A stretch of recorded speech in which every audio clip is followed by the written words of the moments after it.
Royal संस्थान उदयपुर में एक बार पुनः आपका हार्दिक स्वागत है। आज के इस वीडियो में जो आपका आईसीआर का रिजल्ट आया है उसके ऊपर डिटेल में बात करेंगे। सबसे पहले मेरे दिमाग में काफी दिनों से क्वेश्चन चलता है और जब बच्चे काउंसलिंग के लिए आते हैं, अक्सर जब बच्चों के फोन आते हैं अक्सर, तब एक ही पर्सन मेरे दिमाग में रहता है, वो ये है कि सर मुझे यूपी कैटेट की तैयारी करना है, सर मुझे एमपी पीएटी की तैयारी करना है, सर मुझे जेईटी की तैयारी करना है। जब मैं बच्चों से पूछता हूं क्यों बेटा आपके 12वीं में क्या सब्जेक्ट था, कि सर मेरे एग्रीकल्चर सब्जेक्ट था, तो फिर आप आईसीआर की तैयारी करो, कि नहीं सर आईसीआर हमारे बस की बात नहीं है, आईसीआर में तो नीट के बच्चे जाते हैं, आईसीआर में तो जिनके मैथमेटिक्स सब्जेक्ट होते हैं वो बच्चे जाते हैं, एग्रीकल्चर वाले बच्चों के बस की बात आईसीआर नहीं है। एक बार तो हंसी भी आती है और दुख भी होता है कि ये बच्चों की क्या स्थिति है। जो बच्चे 10वीं के बाद में दिमाग में यह रखता है कि कृषि क्षेत्र में मुझे जाना है, कृषि क्षेत्र में किसानों के लिए मुझे काम करना है, मैं साइंस मैथ बायो आर्ट्स कुछ नहीं, मुझे एग्रीकल्चर सब्जेक्ट चाहिए, मैं एग्रीकल्चर सब्जेक्ट लेके देश में किसानों की सेवा करना चाहता हूं, मैं जितना हो सके उतना एग्रीकल्चर में पढ़ना चाहता हूं। तो आप जितना हो सके उतना अगर पढ़ना चाहते हो, सीखना चाहते हो, तो आपको देश की टॉप यूनिवर्सिटी के बारे में सोचना पड़ेगा। और जब टॉप यूनिवर्सिटी के बारे में आपको सोचना है तो आपको आईसीआर जैसे एग्जाम के बारे में सोचना पड़ेगा, क्योंकि टॉप यूनिवर्सिटी का रास्ता आईसीआर से होते हुए जाता है। और जब आप आईसीआर की जब तैयारी करने की बात करते हो तो आप ये बोलते हो कि सर हमारे बस की बात नहीं है, वो तो नीट वाले बच्चे उसको क्रैक करते हैं। बिल्कुल गलत बात। मैं आपको इस वीडियो के अंदर ये प्रूव करके बताऊंगा कि यदि आपको प्रॉपर गाइडेंस मिले और यदि आप भी बराबर मेहनत करो तो एक एग्रीकल्चर का बच्चा भी नीट के बच्चों को टक्कर दे सकता है, देश की टॉप से टॉप यूनिवर्सिटी में जा सकता है। जी हां, मैं आपको बताना चाहूंगा इन 4 बच्चों के लिए जो कि प्योर एग्रीकल्चर के बच्चे हैं, इनकी मार्कशीट में आपको दिखाने वाला हूं।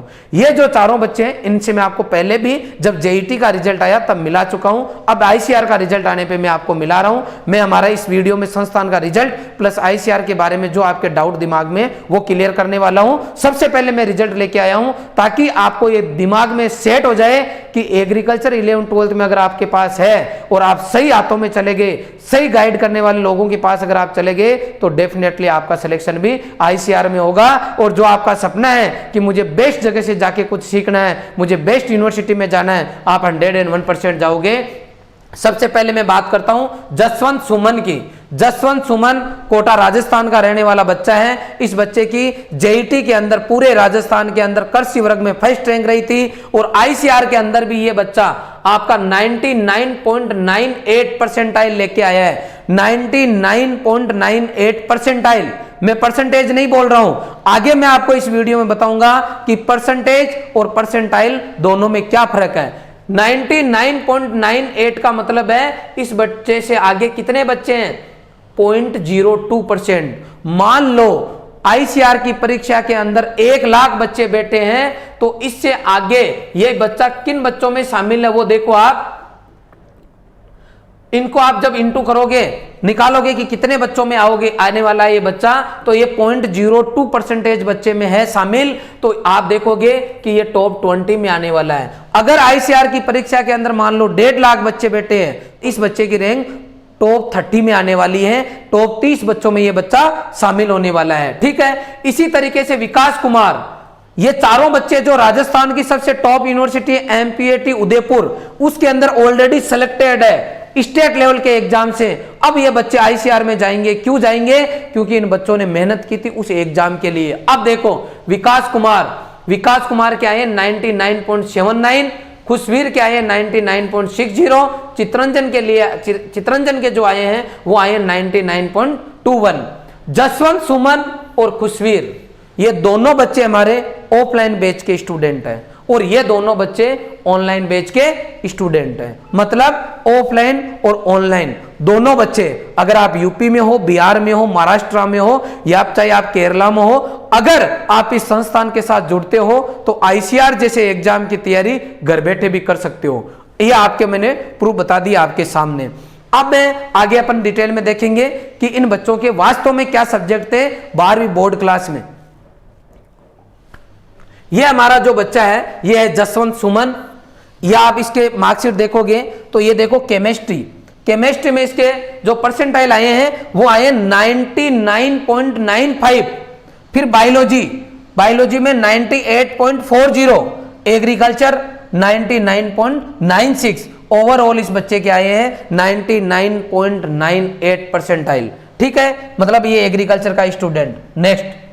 नेक्स्ट हमारा विकास कुमार स्टूडेंट है, और मैं आपको बता दूं कि जिस दिन आप ठान लो कि मुझे कुछ नया करके दिखाना है, आप 101% करके दिखाओगे। ये हमारा इस बच्चे का मैं बार बार नाम लेता हूं क्योंकि ये बच्चा किसी कारणवश 10th क्लास के अंदर रह गया था। कारण क्या था, इसका वीडियो बना के इसके पिताजी के साथ में आपको ये बता चुका है।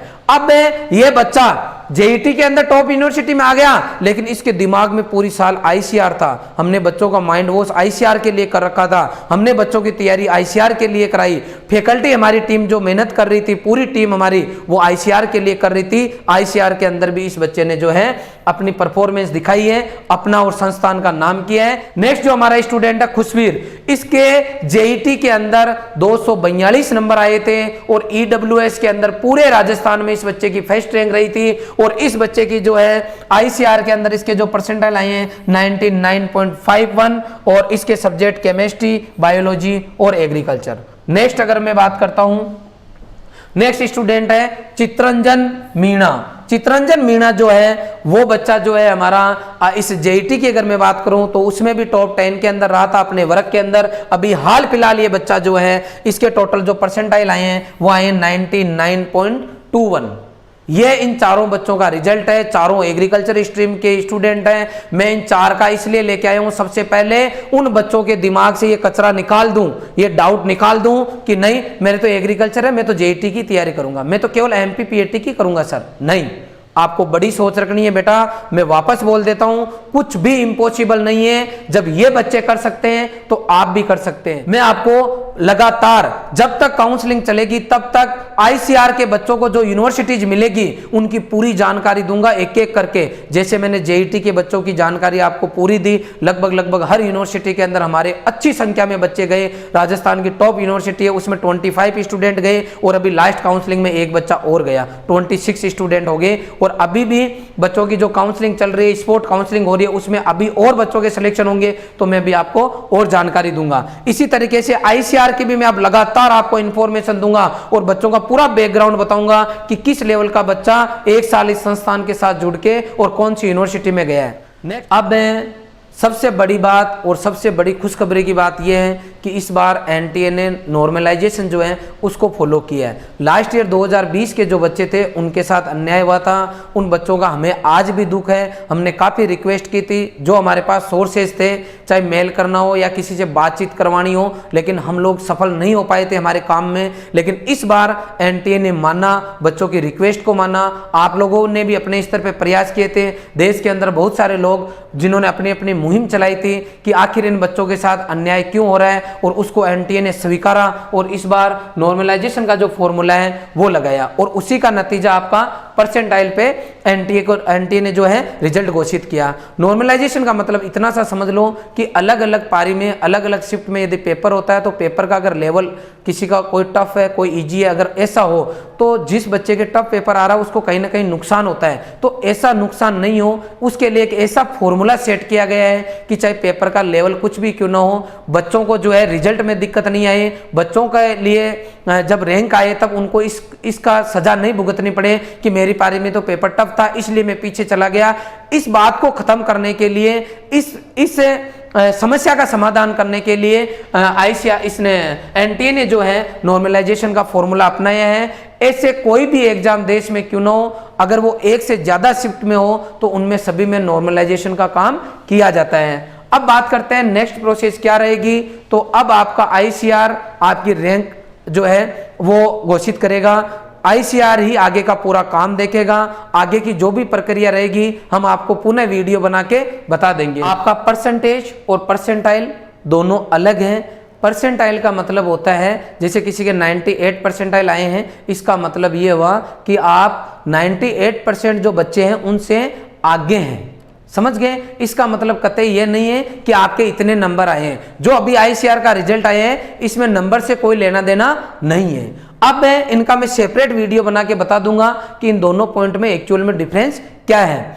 आगे जो है कि सर मेरा सिलेक्शन होगा नहीं होगा, ये पूरी जानकारी जब रैंक आएगी आपकी उसके बाद में बता पाएंगे। एक बार पुनः मैं इतना बता दूं आपको कि जिन बच्चों का सपना ICR क्रैक करने का है, जिनका सपना BHU क्रैक करने का है, उन बच्चों के लिए हमारे लॉन्ग ईयर बैच चल रहे हैं, ऑफलाइन और ऑनलाइन दोनों आप बैच ज्वाइन कर सकते हो। आप डेमो क्लासेस भी लेके देख सकते हो। और यदि आपका वास्तव में मेहनत करने का सपना है तो आपके सपने को यह संस्थान पूरा करने की पूरी कोशिश करेगा। ये पूरी टीम मेहनत करेगी कि आखिर जो आप चाहते हो वो आपको मिले। पुनः एक बार आपका बहुत बहुत आभार। और एक बार मैं पूरी टीम को, इस रॉयल इंस्टीट्यूट की टीम को हार्दिक शुभकामनाएं देना चाहूंगा।